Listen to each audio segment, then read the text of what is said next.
Et sans discontinuer depuis la nuit dernière, la pluie a fortement perturbé le retour à la normale et atténué les effets d'un confinement très discuté dans la population depuis l'annonce controversée du gouvernement.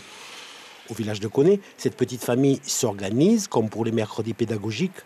Les enfants ne retrouvent l'école que dans 2 semaines, mais tout le monde travaille déjà avec maman à la laverie. Je regarde quel exercice, quelle leçon on va faire ce matin pour Clovis. Donc il y a du maths, il y a du français. Il va falloir travailler tous, mais on va commencer par les verbes.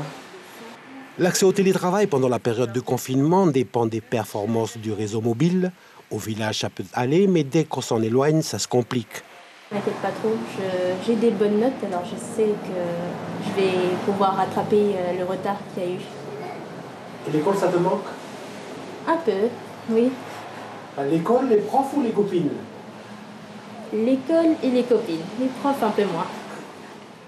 Dans un magasin du village, la gérante a pu laisser ses enfants dans la famille, mais un employé n'a pu venir ce matin, obligé de garder le sien. Et si le télétravail rassure, des craintes se font jour. Il n'est pas toujours aisé de mesurer la patience de l'enseignant. Moi, ça m'inquiète un petit peu, oui, parce que on ne remplace pas un institut, on n'a pas la vocation d'un institut, donc c'est pas évident. Moi, personnellement, avec mes enfants, ça se termine en conflit tous les jours. À la tribu de Néami, nous retrouvons Augustine et une partie de sa famille que nous avons visitée en plein confinement. Aide maternelle en école de proximité, cette maman s'inquiète pour ses enfants et la promiscuité habituelle dans les internats et les transports scolaires. L'aînée est scolarisée en province sud, mais le transport fait défaut. Normalement, elle rentre le lundi 27. Oui. Et d'après ce que le lycée m'a appelé, ils m'ont dit qu'ils font des groupes pour travailler, quoi. Lundi, mardi, mercredi. Comme elle est dans le premier groupe, elle commence lundi. Et là, on ne peut pas l'envoyer comme il n'y a pas de transport.